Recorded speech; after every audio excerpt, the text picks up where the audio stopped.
Hello everyone, I am Justina Paris and I welcome you all to today's daily news analysis. आज है 11 February 2025 and we are going to be seeing important articles from the Hindu and the Indian Express. So let's begin. तो आज का जो पहला article हम देखेंगे before we move on to that, आज का जो डेट है 11 February, what is it celebrated as? It is celebrated as International Day for Women and Girls in Science. तो यहाँ पे यूनेस्को इसको सेलिब्रेट करती है ताकि हम बढ़ावा दे सके. We encourage more women and more girls to participate in this important sector science. And when I am talking about science, it talks about STEM, that is science, technology, engineering and mathematics. Because यहाँ पे अगर हम देखते हैं इस crucial sector में जो women का कॉन्ट्रीब्यूशन है, ऑल्दो बहुत ज्यादा है, but with regard to involvement is very less. So there are few only that are going and pursuing this sector and for various reasons women यहाँ पे परस्यू नहीं कर पाते हैं अपना career. Okay, you'll always find male members in this particular sector. Why is that reason? Because बहुत सारे यहाँ पे रीजंस हैं. सोसाइटी में भी अभी भी पेट्रियार्की है, वुमेन को यहाँ पे अपॉर्चुनिटीज नहीं मिलती, उनको फैमिली संभालना पड़ता है, उनके ऊपर रिस्पॉन्सिबिलिटीज होती है, ड्यूअल रिस्पॉन्सिबिलिटीज होती हैं, जिनके कारण they are not able to perform better in this particular sector. तो इसीलिए अवेयरनेस बढ़ाने के लिए we have the International Day of Women and Girls in Science. And India भी यहाँ पे बहुत सारी स्कीम्स लॉन्च करती है वुमेन इन साइंस को प्रमोट करने के लिए, जैसे कि we have Kiran scheme, okay, we have वाइज scheme. So all these schemes are relating to increasing the contribution of women in this sector. इस साल का जो theme है, it is unpacking STEM careers, her voice in science. Unpacking STEM careers, her voice in science. Now question to you is, can you tell me who is the first woman to get a Nobel Prize, okay, in the science sector, यानी कि physics या chemistry में कौन सी ऐसी पहली महिला थी जिनको यहाँ पे recognition किया गया था साइंस के सेक्टर में? So you're going to write that answer in the comment section and let's move to the first article then of the day. तो पहला आर्टिकल है, it is with regard to India, France and AI. So कल के article में भी हमने थोड़ा देखा था and आज का जो आर्टिकल है और भी कुछ ज्यादा इंफॉर्मेशन देता है. So even if you have attended previous article, we're going to still see some important news, some important information from this article. तो यहाँ पे दोनों द हिंदू और इंडियन एक्सप्रेस में ये आर्टिकल्स कवर किए गए हैं, एडिटोरियल्स में कवर किए हैं. तो मैं सब कुछ जोड़ के पूरा ये समझाऊंगी what exactly are these articles telling us and what are the important points we'll have to know from it. तो अभी जो है the AI summit, AI action summit, ये AI एक्शन समिट हमने कल के क्लास में देखा था कहाँ पे हो रहा है. This is happening in France, right? And who is the chair of this particular summit? यहाँ पे दोनों France as well as India, they are the co-chair of this particular summit. France and India दोनों इस summit को chair कर रहे हैं. सो यहाँ पे है Emmanuel Macron, the president of France, and we have our prime minister Narendra Modi. तो यहाँ इस आर्टिकल में क्या क्या कवर करेंगे? Firstly we are going to be seeing about this particular AI summit. इसके अलावा हम देखते हैं इंडिया और फ्रांस के relations, okay, and of course India ने AI से रिलेटेड क्या क्या चीजें की है उसको भी हम टच करेंगे. सो these are some 3 important aspects we're going to cover. So let's first discuss with regard to India and France relationship. India और France की अगर हम relationship की बात करें, what are the important aspects that we understand? So हमारे जो ties हैं बहुत पुराने हैं, okay, and how old, how can we date it back? So let's start with 1976. Okay, 1976 में क्या हुआ? We have the Prime Minister of France who had come was Jacques Chirac. Okay, so Jacques Chirac उस time पे prime minister हुआ करते थे, उसके बाद प्रेसिडेंट भी बने हैं. बट जब प्राइम मिनिस्टर बने थे, he came to India and this was the time जब इमरजेंसी लागू हुई थी 1975 में.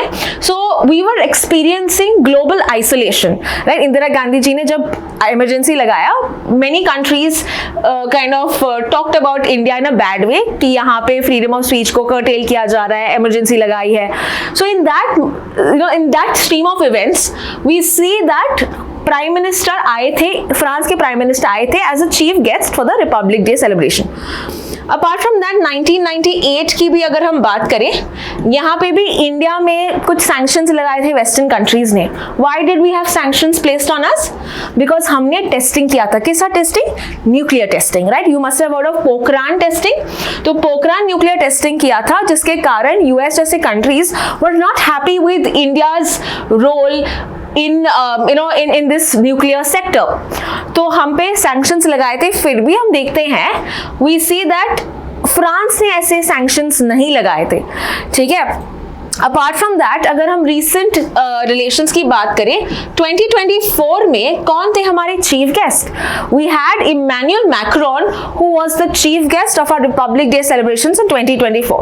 अ क्वेश्चन फॉर यू, इस साल यानी 2025 में रिपब्लिक डे सेलिब्रेशंस के चीफ गेस्ट कौन से कंट्री से हैं और इनका नाम आप मुझे बताएंगे। Who was the chief guest for the Republic Day celebrations of 2025? ठीक है, सो पिछले साल कौन थे? Emmanuel Macron, the French president. So we see that historically France ने हमको बहुत सपोर्ट किया है, राइट? But this support does not only lie in the top hand, we also see some other developments। तो कौन से ऐसे दूसरे डेवलपमेंट्स हैं? जैसे कि अगर हम डिफेंस की बात करें, ओके, डिफेंस कोऑपरेशन में हम देखते हैं दोनों countries have good relations. For example, जैसे हमारा सबमरीन्स है, you must have heard of the Scorpene class. So Scorpene class जो हमारे नेवी में इंडक्टेड है, it is basically taken from France. Okay, we also have number of aircrafts जैसे कि Rafale, right? So Rafale की बात करें, there are some list down here also some other aircrafts that are mentioned. So these are basically taken from French, which talks about how good the partnership is. Apart from that, हम देखते हैं we are also looking at को development, यानी दोनों country साथ में मिलके कुछ बनाना चाहते हैं। सो इसके भी टॉक्स यहाँ पे हो रहे हैं। अपार्ट फ्रॉम दैट, डिफेंस की बात करें, we also have a number of exercises. कैसे एक्सरसाइजेस हैं? जैसे कि आर्मी, नेवी, एयरफोर्स के अलग अलग एक्सरसाइजेस हैं। तो अगर हम आर्मी, दोनों कंट्रीज के आर्मी के एक्सरसाइज की बात करें, वी हैव शक्ति। देन एयरफोर्स की बात करें, यू हैव गरुड़ा। एंड अगर नेवी की एक्सरसाइज की बात करें, दोनों कंट्रीज मिलके वरुणा करके एक्सरसाइज है between the two countries. So once again, the military exercise between India and France, अगर आर्मी है तो उसको हम शक्ति कहते हैं, मिलिट्री एयरफोर्स का गरुड़ा शक्ति है नाम, और नेवीज का Varuna Shakti. So these are some 3 exercises that we have with this country। Apart from that, we see that India और फ्रांस के जो रिलेशंस है, अगर ट्रेड की बात करें, we see that 2023 में the first time it ever reached $15 billion, 15 billion US dollars, इतना हमने दोनों कंट्रीज ने ट्रेड किया। ना ये हुआ डिफेंस और ट्रेड के बारे में। Is there any other way that India and France participate? The answer is yes. With regard to environment, तो एनवायरमेंट की बात करें, we know there was a conference of party in Paris, और आपने सुना होगा most commonly the Paris agreement. Okay, if you have covered environment with me, या हमने पहले ये टॉपिक किया है, you know this happened in COP21। Okay, ये कहाँ पे हुआ? पेरिस फ्रांस में हुआ था, and this happened in the year 2015। तो 2015 में हमारे प्राइम मिनिस्टर गए थे फ्रांस में to participate in this particular COP21 जो पेरिस में हुआ। एंड अगेन इस पर्टिकुलर समिट में दोनों कंट्रीज यानी फ्रांस और इंडिया ने एक अलायंस बनाया था। उस अलायंस का नाम क्या है? International solar alliance. International solar alliance, जिसका मतलब है कि हम फोकस कर रहे थे सोलर एनर्जीज पे, right? Because this is a form of renewable energy, it is good for the environment. तो दोनों कंट्रीज ने ऐसा एक ग्रुप बनाया 2015 में, एंड इनफैक्ट इसका जो हेडक्वार्टर्स है ये कहाँ पे है? इसका हेडक्वार्टर्स है गुरुग्राम, हरियाणा में। गुरुग्राम हरियाणा में, right? So this is again talking about that the countries are coming together for even the environment. Apart from that, ये आर्टिकल ये भी कहता है that we are having some new developments, right? तो नए कुछ न्यू डेवलपमेंट्स यहाँ पे होंगे, and let's see what are these new developments even with regard to the environment। तो firstly we have the triangular development cooperation, यहाँ पे दिया गया है okay, triangular development cooperation. Now this development cooperation will basically relate to the Indo-Pacific region, okay, जहाँ पे sustainable development होगा. So climate change mainly is seen all over the world. तो इसको combat करने के लिए ये दो countries अभी साथ में एक program या cooperation बनाएंगे जिसका नाम है Triangular Development Cooperation. Apart from that, हम देखते हैं we also see some other developments where India is trying to amend something. What is that? कल के न्यूज में देखा था सिविल न्यूक्लियर जो हमारे अग्रीमेंट्स है, जो cooperation है, ये amend करेगा ताकि ज्यादा से ज्यादा फ्रेंच जो कंपनीज है, फॉरेन कंपनीज है with regard to nuclear energy, ये इन्वेस्ट करेंगे इंडिया में, ये ऑपरेट करेंगे इंडिया में. तो ये भी हम नए डेवलपमेंट्स देख रहे हैं. इसके अलावा हम देखते हैं एक न्यू कंसुलेट बनाएंगे हम. Okay, so one more like जैसे हम कहते हैं एम्बेसीज, राइट? तो जैसे इन कंट्रीज में we call it as consulates. तो एक कॉन्सुलेट बनाएंगे कहाँ पे? हम बनाएंगे इसको मार्से में. सो इसका नेम इज MARSEILLE.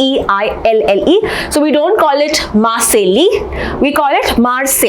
ठीक है, तो इसको मार्से कहते हैं. तो मार्से में एक यहाँ पे एक consulate बनाएंगे. Okay, we are inaugurating a new one which talks about increasing ties between India and France. And either near Marseille we also have an ITER, which is an International Thermonuclear Experimental Reactor.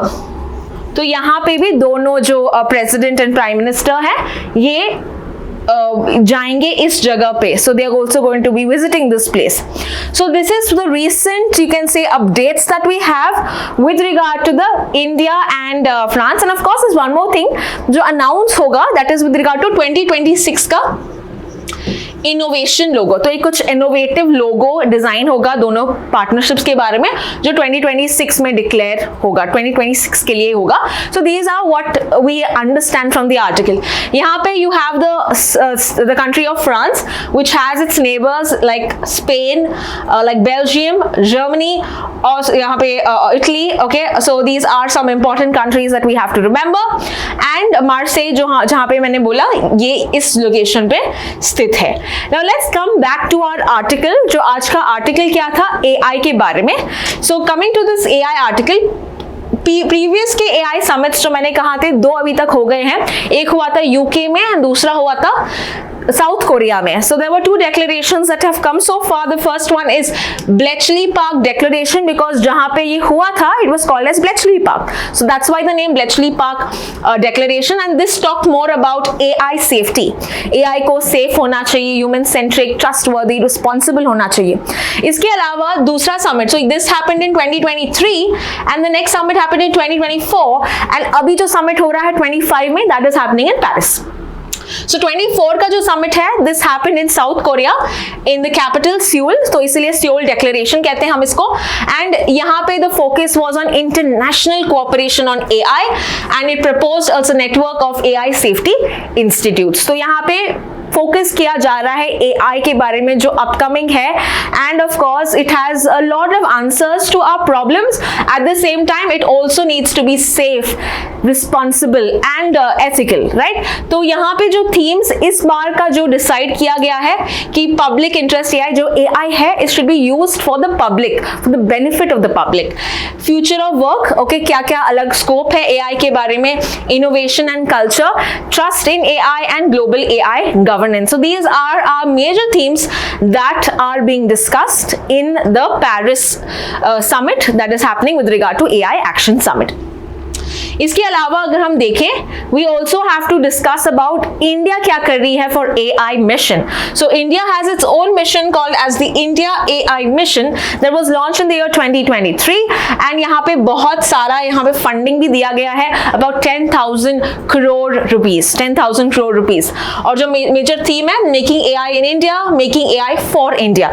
ये जो theme है India AI mission, this is looked after by Ministry of Electronics and Information Technology. And the program wants to ensure AI innovation and इसका जो benefits है सभी को एक समान हो. Not a few players should benefit out of it, right? ये unethical नहीं होना चाहिए. तो ये सब भी India AI mission की देखता है. And we've seen that only few players are currently in this AI. जैसे आपने सुना होगा DeepSeek, चाइना का है, ओपन एआई है जो है, चैट जीपीटी यूएस का है. So there are only few players that are currently in this sector जिनको बेनिफिट्स अभी मिल रहे हैं. सो यहाँ पे जो एक्सेस है सभी को मिलने चाहिए, उसके बेनिफिट सभी को मिलने चाहिए, और यहाँ पे जो डेटा हम शेयर करते हैं इसका भी सेफ यूजेज हो, एथिकली इसका इस्तेमाल हो, ये हम चाहते हैं. इसके अलावा ग्लोबल इनिशिएटिव्स भी है, जैसे कि GPAI which is the global partnership on artificial intelligence, जो 2020 में स्टार्ट हुआ था. Clear? And India is a founding member. Okay, so there are about 19 countries who are part of it. अभी 29 तक आ गए हैं. So the lead chair of this is India. So 2024 में India इसको चेयर कर रहा था, इस ग्रुपिंग को, global partnership on AI.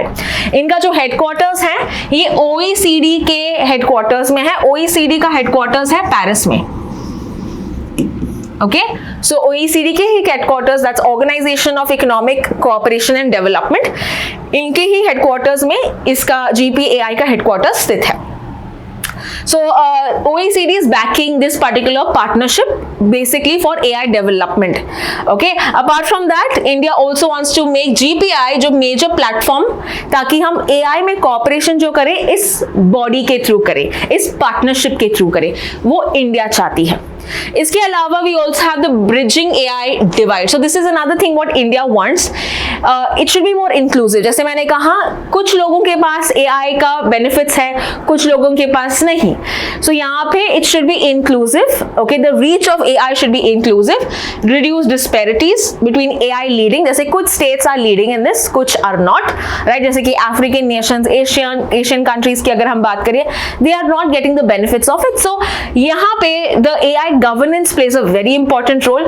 Democratise करो इसको, सबका इसका लाभ मिले. And finally prioritising Global South. यहाँ पे हमारे जो we consider ourselves as a leader of the Global South, जहाँ पे ग्लोबल साउथ की अगर हम बात करें, the countries that are mainly the middle income countries, या अगर हम कहें the low income countries, right, जैसे अफ्रीकन नेशंस या कुछ एशियन नेशंस.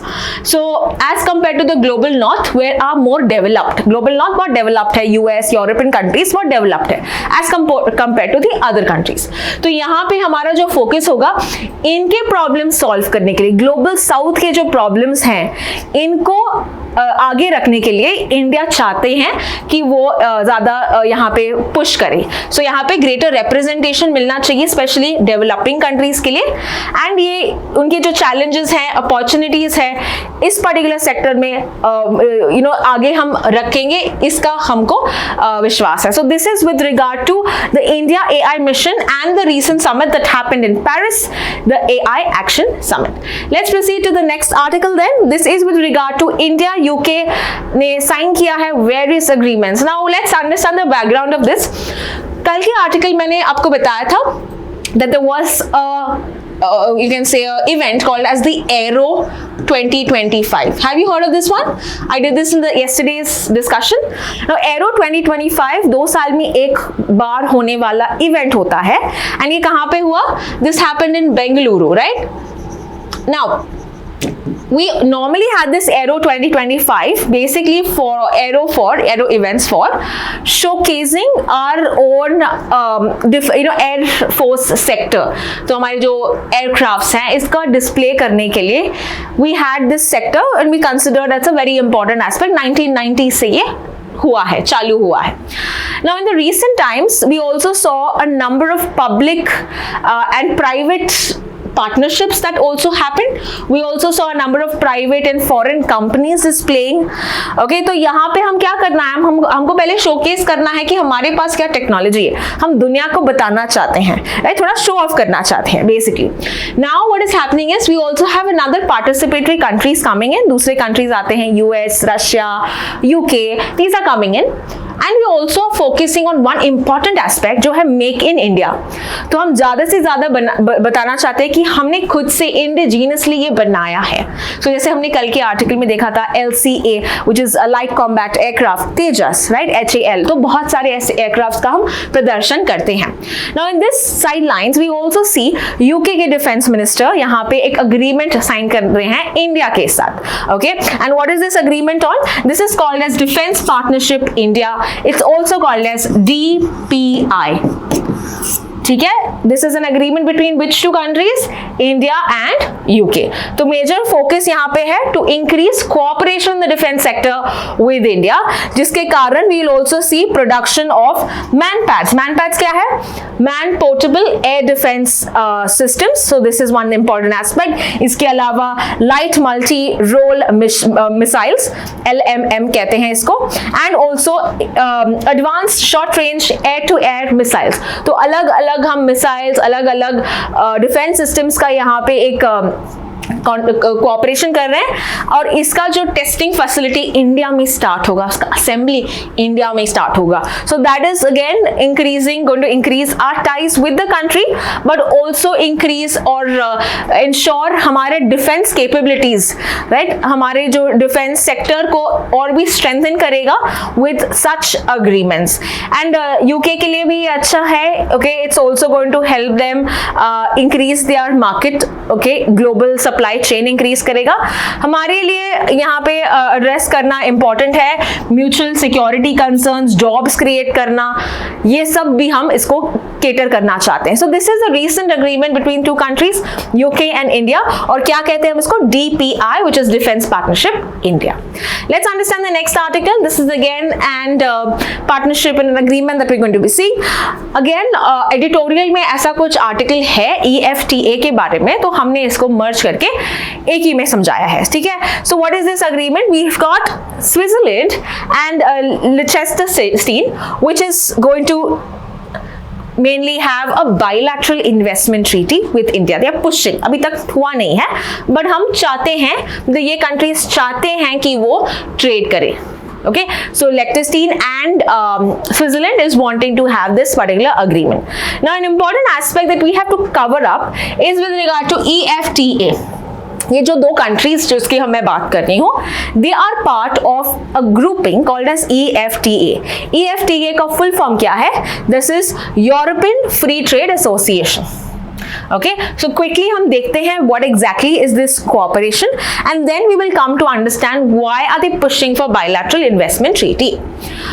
So पहले यूरोपियन फ्री ट्रेड एसोसिएशन जो है, इसमें सिर्फ 4 मेंबर्स हैं। कौन से ऐसे 4 members? We have Iceland, Liechtenstein, Norway and Switzerland. Okay, these are the 4 countries that are part. So you can see this in the diagram as well. ये 1960 में हुआ था. It was a convention called as the Stockholm Convention that happened in 1960. And इनका जो headquarters है, this is in Geneva, Switzerland. यहाँ पे जो एरियाज होता है with regard to EFTA, they want to include engineering, renewable energy, pharmaceuticals and financial services. In fact last year हमने इस ऑर्गेनाइजेशन के साथ या इस एसोसिएशन के साथ एक अग्रीमेंट भी साइन किया था, which is called as TEPA. Okay, मार्च में ही, मार्च 2024 में इसका हमने साइन किया था। So you can just note it down, that is TEPA, which is with regard to trade and economic integration, okay, economic participation. So this is another agreement that is signed with whom? India and EFTA, ठीक है। Now what is happening? इसमें से 2 countries है, Liechtenstein and Switzerland, ये दोनों चाहते हैं कि हम bilateral investment treaty साइन करें। Now what is a bilateral investment treaty? Bilateral investment treaty का benefits क्या है, ये भी समझेंगे।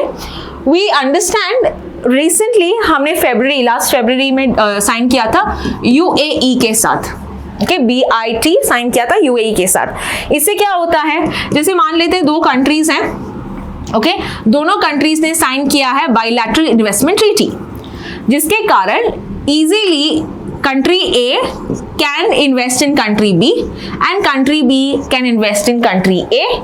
ओके, यहाँ पे जो ट्रेड है ये बढ़ेगा, यहाँ पे इन्वेस्टमेंट बढ़ेगा। So why are these 2 countries signing this? So that investment smoothly transfer करे to the other countries.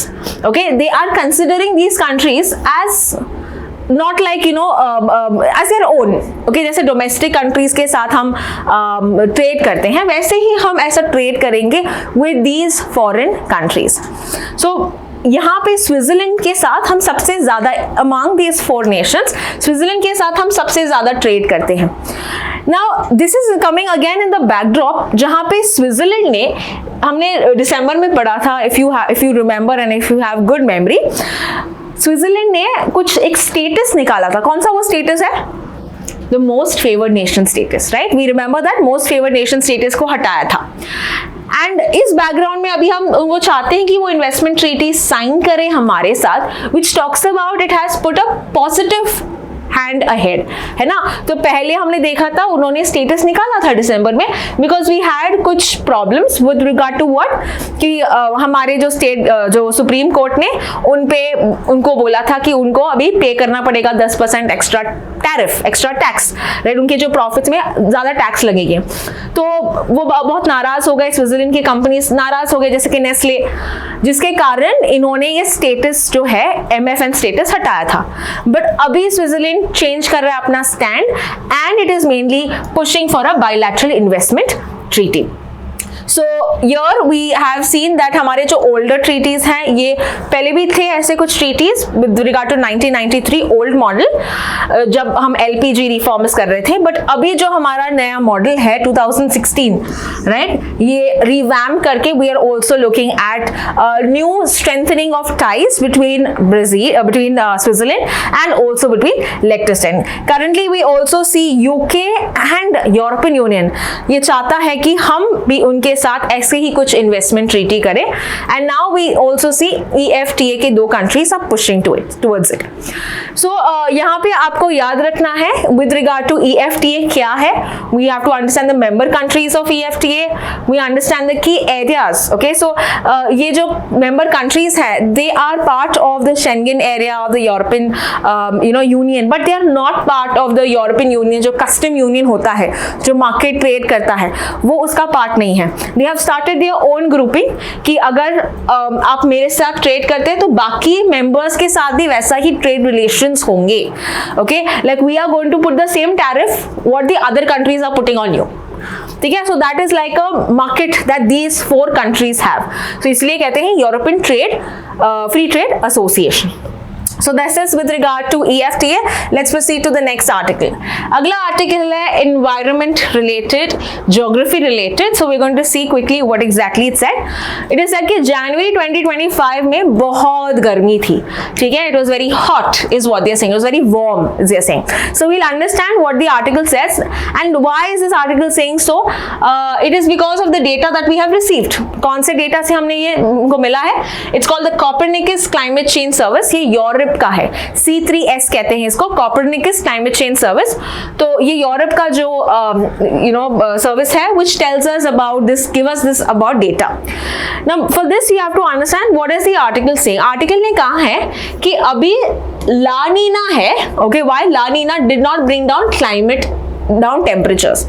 So firstly we'll understand some basics. हमको पता है कि हमारे Paris agreement, remember Paris agreement I said कि हमारा एक डेडलाइन है कि 1.5 डिग्री सेल्सियस से ज्यादा नहीं होना चाहिए, मतलब एफर्ट्स करेंगे कि इधर तक रोके, एंड एक लिमिट रखा है कि 2 डिग्री सेल्सियस से ज्यादा वार्मिंग नहीं होना चाहिए। जो एवरेज टेम्परेचर है, global average temperature should not exceed 2 degree Celsius, and will put lot of efforts to achieve 1.5। But अभी प्रॉब्लम ये है कि we have seen that it is come to 1.75। Okay, जनवरी का अगर हम टेम्परेचर चेंज देखें और अभी तक जो भी जनवरी की बात करें, this has been the warmest ever. Okay, जो जनवरी मंथ का अगर हम टेम्परेचर्स देखें, January was been the warmest ever. So the reason what is it, let's understand. Ideally this should not have been warm. Okay, ideally it should not have been warm. Why? Because आपको ये phenomena पता होना चाहिए, La Nina and El Nino. Now I have done this in my MITs. Okay, जो most important topics होते हैं, तो अगर आपने वो वीडियो नहीं देखा है, please head on to it. We have the most important topics that are there. So El Nina, La Nina are covered there. But nonetheless, if you have not, let's quickly wrap this up. Okay, in 2 minutes. So normally क्या होता है? We have these winds that flow towards this. Okay, winds जो है इसको हम easterly कहते हैं। जो ये जो ईस्टर्लीज है या ट्रेड विंड्स हैं, ये मूव करते हैं फ्रॉम, यू कैन से साउथ अमेरिका से ऑस्ट्रेलिया, ठीक है, ये ऐसा मूव करते हैं। And because of these winds क्या होता है, यहाँ पे वार्म कंडीशंस क्रिएट करते हैं, यहाँ पे वार्म कंडीशंस क्रिएट करते हैं, जिसके कारण यहाँ पे बारिश होती है। Okay, this brings rainfall, so it's a normal year, this is the case. Apart from that, यहाँ पे because of the warm winds are coming this side, यहाँ का जो रीजन है it is mainly cool. Okay, यहाँ पे cooling ज्यादा होता है। And here we also see the you can say, you know, the upwelling होता है। upwelling का कारण आती है न्यूट्रिएंट्स जो नीचे होते हैं ये ऊपर आने लगते हैं, यानी कि पानी ऐसा जब जाएगा, we have नीचे से पानी ऊपर आएगा और नीचे से जो भी न्यूट्रिएंट्स है ये ऊपर आते हैं, जिसके कारण फिशेस और सब इसको कंज्यूम करके बहुत प्लेंटी फिशिंग इस सेक्टर को मिल जाता है। So this is like in a normal year. Now when this particular phenomena becomes more strong, यानी कि जो ईस्टर्लीज या ट्रेड विंड्स आते हैं, अगर ये और भी तेज हो गए, स्ट्रॉन्ग होते हैं, so what will happen, these regions will get, जैसे India Australia regions will have conditions of flood, okay, if these are more strong, and this condition is called as La Nina. ठीक है, this is called La Nina. So normally because of this rainfall that they are getting in plentiful, हमको पता है कि जो plant cover है ये increase होगा, बारिश ज्यादा होगी, प्लांट कवर ज्यादा होगा। प्लांट कवर ज्यादा होगा तो ऑक्सीजन जो है it is of course going to give out and carbon dioxide ये खींच लेगा, राइट। तो कार्बन डाइऑक्साइड की मात्रा ये कम करेगा, जिसके कारण ऑफ कोर्स वी नो, जैसे carbon dioxide is one such reason why there is this greenhouse gas, तो ये ट्रैप करता है सन हीट।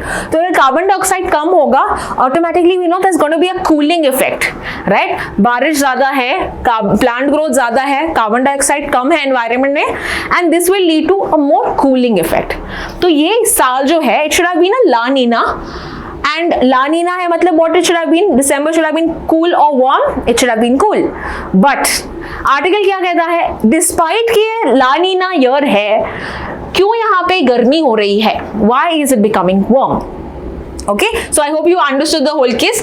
एल नीनो सेम है, मतलब ये रिवर्स, जब यहाँ से ट्रेड विंड्स आती है तो ये जो रीजन है India Australia region, they experience opposite, यानी फ्लड का ऑपोजिट ड्राउट्स, सूखा, this is what they experience. So इसको एल नीनो, जो El Nino brings droughts whereas La Nina brings floods.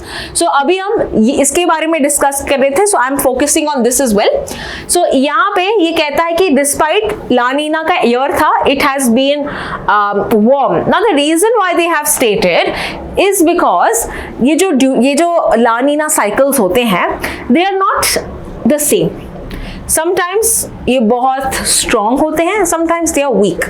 Okay, there is a phenomena but it is weak. उसका intensity कम है, जिसके कारण warming, cooling ज़्यादा नहीं हुई. So we've experienced this mixed kind of rainfall. It's not कि rainfall एकदम plentiful हुआ है, right? So all of these are some reasons why we did not have a cooling year and why it was warm than ever. Okay, so ये पूरा article हमने देखा. Of course, with the full article, please watch the video of La Nina, El Nino in the MITs.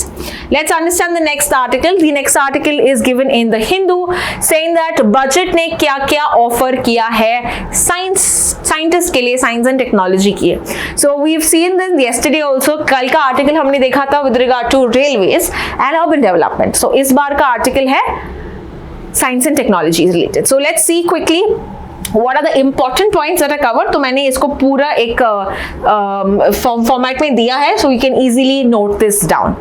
So firstly, major funding की बात करें, science and technology में कितना funding किया है इस साल की बजट ने, तो union budget of 25-26 has given about 20,000 crores for Department of Science and Technology and for research and development to the private sector. इसका and this 20,000 is a part of the 1 lakh crore, इतना हम contribute कर रहे हैं science and technology. सो इसमें से 20,000 it's going to go for this, और ये 1 लाख किसके लिए रखा गया है, it's for science and technology, for deep technology and sunrise sectors. Now what do you mean by sunrise sectors? Sunrise sectors are those sectors that are in the earlier stages but they are growing quickly.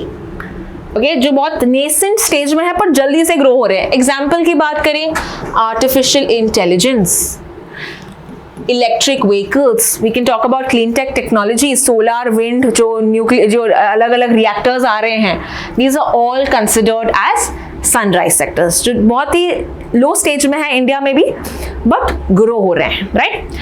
Apart from that नए नए mission हमने launch किए, जैसे कि national geospace mission, special mission, this is to increase infrastructure, connectivity, data enhance करने के लिए, 100 करोड़ यहाँ पे भी दिया गया है। The other initiatives that we can talk about, जो पुराने भी initiatives हैं, इसके बारे में भी डिस्कस करते हैं, science and technology related. So we have the nuclear energy mission, clean tech initiatives, NITI Aayog का है Atal tinkering labs, right. So increasing जो बेसिक स्टार्टअप्स है इनको यहाँ पे फोकस बूस्ट करना। Apart from that bio ride scheme, this is promoting entrepreneurship and manufacturing in the bio sector. So this is again bio ride scheme, नए schemes के बारे में डिस्कस करें। मैन्युफैक्चरिंग स्कीम्स हैं, सो increasing manufacturing in various technological developments. High yielding seeds mission, ये focus कर रहा है क्लाइमेट रेजिलियंट सीड्स, जैसे हमको पता है बीटी कॉटन है, right. So pesticides, pest resistant seeds, climate resilient seeds, यहाँ पे गवर्नमेंट फोकस करना चाहती है because of the ill effects of the climate change. Apart from that, we also see some other schemes, जैसे कि अगर हम council of industrial research, right, scientific and industrial research की बात करें, so we have aroma and floriculture missions, जो value added farming पे focused है, okay. So agriculture specific schemes कुछ, मिलेट्स एंड कॉटन मिशन, जैसे हमने देखा था the extra long staple cotton, ये भी अनाउंस किया है ताकि फार्मर्स को यहाँ पे इंक्रीज्ड इनकम्स मिले, और also it can promote in exports. So these are some schemes relating to science and technology as well. Green hydrogen mission किस मिनिस्ट्री के अंदर आता है? ये न्यू एंड रिन्यूएबल एनर्जी। तो हमारा टारगेट है कि 2030 तक, ओके, वी इंश्योर हमारा जो हाइड्रोजन है, ग्रीन हाइड्रोजन यानी hydrogen obtain from green sources, है ना, which is not polluting the environment, तो उसको ग्रीन हाइड्रोजन कहते हैं।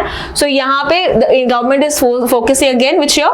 By 2030 हमको 5 million metric ton MMTs we should be producing every year starting from 2030.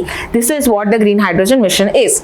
Apart from that, youth skilling भी होगा, जिज्ञासा program, learn and earn, seaweed mission, ठीक है, ये अलग अलग schemes again government has offered in this budget. So we're going to see in detail. अभी बस announcement किया है. So in the coming times you're going to see these missions come to life. You're going to see some new ये जो missions है बस जिक्र किया है, इसके बारे में अभी हमारे पास ज्यादा डेटा नहीं है। सो एक बार लॉन्च होगा, कितना मिशन, कौन सा, क्या, सब कुछ जान लेंगे। Apart from that, nuclear energy में हमने देखा है रिसेंटली कि गवर्नमेंट अमेंड कर रही है nuclear energy related laws, and यहाँ पे हमारा टारगेट जो है 100 गीगावाट बाय 2047, इसको हमको अचीव करना है। We also want to ensure increasing use of private sector participation, right. We want more foreign companies to invest in this particular regard, and small modular reactors. अभी जो है हमारे पास हैवी मॉड्यूलर रिएक्टर्स हैं, but these are more easy accessible, and China इसमें lead कर रहा है, तो उसको कंपटीशन देने के लिए हमको भी बनाना है स्मॉल मॉड्यूलर रिएक्टर्स। हम अमेंड भी करना चाहते हैं कुछ लॉज, जैसे कि nuclear liability and damage act. This I had discussed in yesterday's class. Watch the yesterday's class if you have no idea what this is, because ये पूरे हमने डिस्कशन किया, and I don't want to repeat this in today's video. Apart from that, concerns क्या है, criticism क्या है, ये article में कवर किया है। ये कहता है कि फंडिंग में इम्बैलेंस है, ओके। जो हमारा फंडिंग है ये मिशन में फोकस कर रहा है rather than curiosity driven research, so they are focusing on mainly missions। बहुत सारे मिशंस देखे, बट यहाँ पे रिसर्च पे ज्यादा फोकस करना चाहिए, is what the writer saying। हमारा जो नेशनल या न्यू एजुकेशन पॉलिसी कहता है कि 6% ऑफ द जीडीपी होना चाहिए, okay, but if you see only 2.5%, 54% of GDP इसको एलोकेट किया है for science and technology, okay. So it's very less, है ना, कहाँ 6%, कहाँ 2.5, it's not even half of it.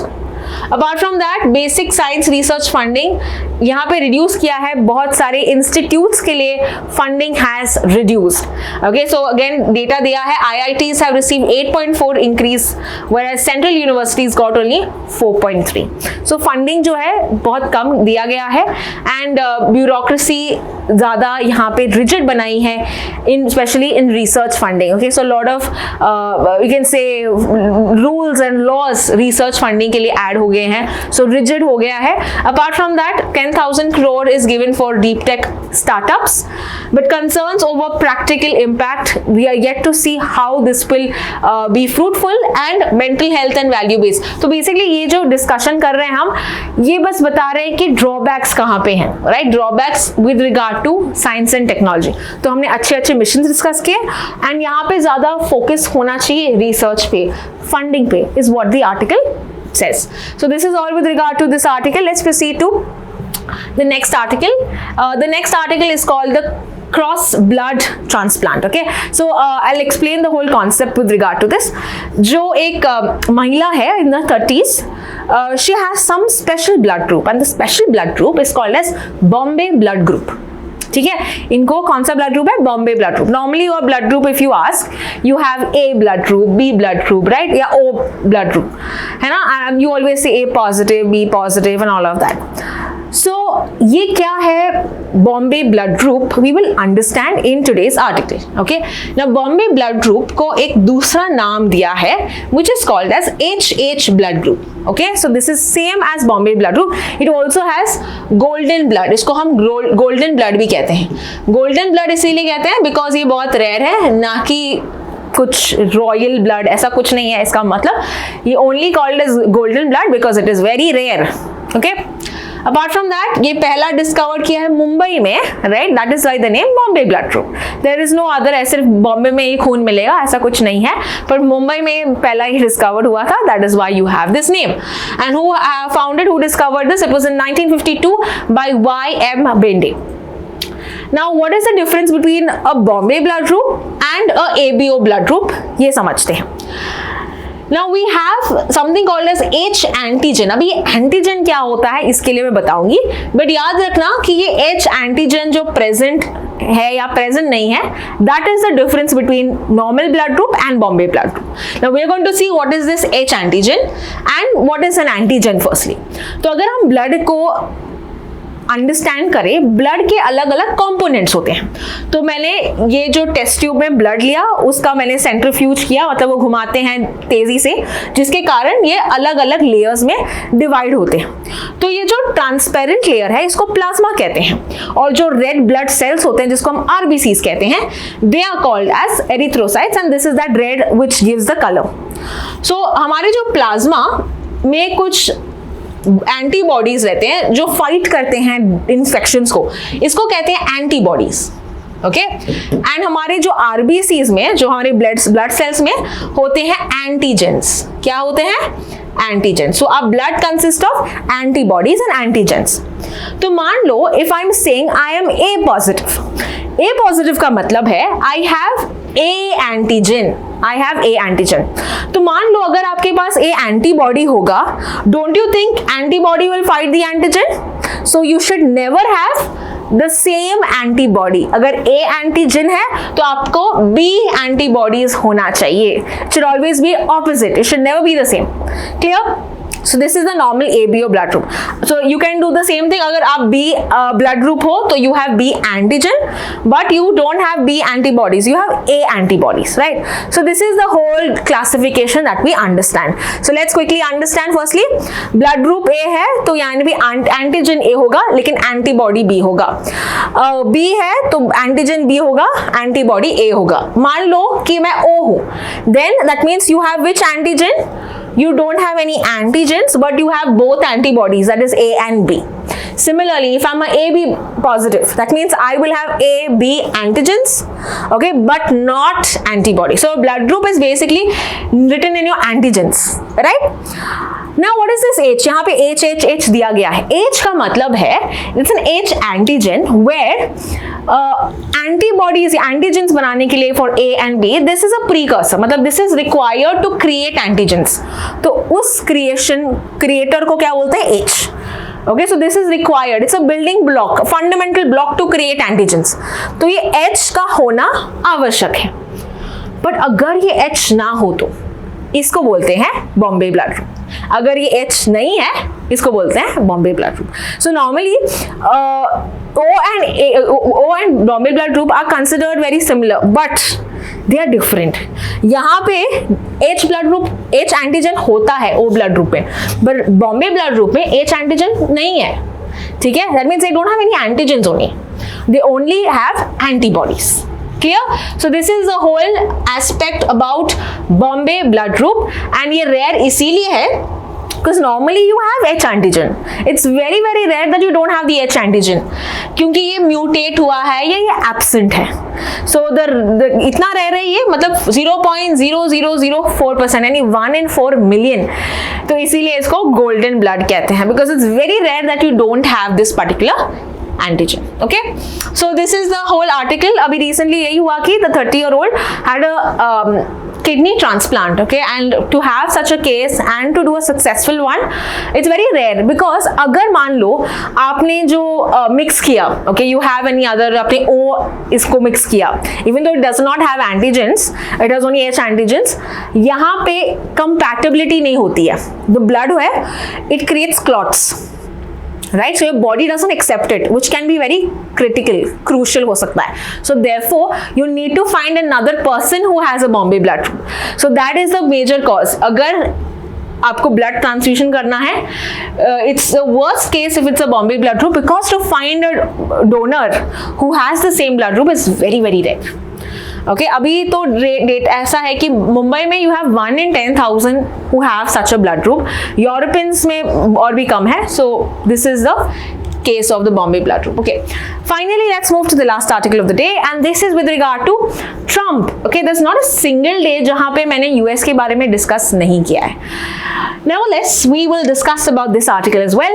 तो यहाँ पे ट्रम्प ने यहाँ पे लागू किया है 25% tariff on steel and about 10% on 25% on aluminium imports as well. So steel and aluminium पर यहाँ पे ट्रम्प ने लागू किया है कितना 25% कट्स टैरिफ ट्रेड. तो यानी कि यूएस से अगर कोई प्रोडक्ट लेगा, मान लेते हैं इंडिया से, ओके, सो ये जो स्टील का जो कंपोनेंट है इसमें कितना टैक्स लगेगा, वो 25% टैक्स लगेगा depending on any country. Okay, China, Mexico, Canada, किसी भी कंट्री से साथ हम अगर इंपोर्ट कर रहा है यूएस, इस पे ये टैक्सेस लगाएगा. क्यों कर रहा है ये यूएस ऐसा? ये इसीलिए कर रहा है because it is following America first policy. It is saying कि यूएस ने अपना मार्केट बहुत खोल दिया है जिसके कारण बहुत सारे कंट्रीज इससे बेनिफिट कर रहे हैं, हम लॉस कर रहे हैं, and that is why it is trying to create a retaliatory thing कि अगर तुम हम पे टैक्स लगा रहे हो हम भी टैक्स लगाएंगे, हम भी अपने मार्केट्स जो है थोड़ा रिस्ट्रिक्ट कर रहे हैं. ऑफ कोर्स इसमें इंडिया का इम्पैक्ट होगा बिकॉज इंडिया की अगर हम बात करें 5 रैंक पे है हम एल्यूमिनियम. ओके, सो इतना हम देते हैं, ट्रेड करते हैं. Apart from that iron and steel में we are 9th in the rank. Right, the most affected will of course be Canada and China because दोनों फर्स्ट रैंक पे हैं, and but there will be some impacts that India will also have. So जैसे कि अगर हम देखें impact की, हमारा जो एक्सपोर्ट्स है ये कम होगा. एक्सपोर्ट हम करते हैं यूएस में, कम होगा बिकॉज हम पे टैरिफ लगेगी. सो ऑटोमेटिकली एक्सपोर्ट्स कम होगा जिसके कारण हमारे इकोनॉमी में अफेक्ट करेगा. We can also talk about जो हमारा इम्पोर्ट्स है. अभी क्या करेंगी, अगर यूएस में एक्सपेंसिव हो रहा है उनके प्रोडक्ट्स, दूसरे एशियन कंट्रीज इंडिया में अपना प्रोडक्ट्स भी डालेगी, डंप करेगी, चीप प्रोडक्ट्स डंप करेगी, जिसके कारण हमारे डोमेस्टिक मैन्युफैक्चरर्स हैं ये सफ़र करेंगे. ठीक है, further we will have an overcapacity on steel products because सब लोग यहाँ पे अगर डंप करेंगे या एक्सपोर्ट कम होगा, यानी यहाँ ही ज़्यादा स्टील प्रोडक्ट्स होंगे, एल्यूमिनियम प्रोडक्ट्स होंगे, इंडिया में ही यहाँ पे होगा. So that will lead to again overcapacity. Okay, so again to create jobs, create income out of this will be very difficult. And finally this will also disrupt the whole steel market. जो global value chains होते हैं ये पूरा ये disrupt करेगा. And we know that it is, we are also affected already because रुपये का जो value है ये अभी कम हो रहा है, value कम हो रहा है. रुपये का दाम of course we know रुपये is about 87, it's almost touching 88. Okay, जिसका कारण रुपये जो हमारा वीक हो रहा है बिकॉज जो फॉरेन इन्वेस्टर्स हैं अपना जो इन्वेस्टमेंट है निकाल रहे हैं because of these tariff restrictions, right? So this is all with regard to today's article. बहुत सारे interesting articles हमने आज पढ़े थे. I hope you had understood all of them. Don't forget to watch the next video because in the next video I'll be discussing about 20 GK questions based on today's current affairs articles. So thank you so much for watching.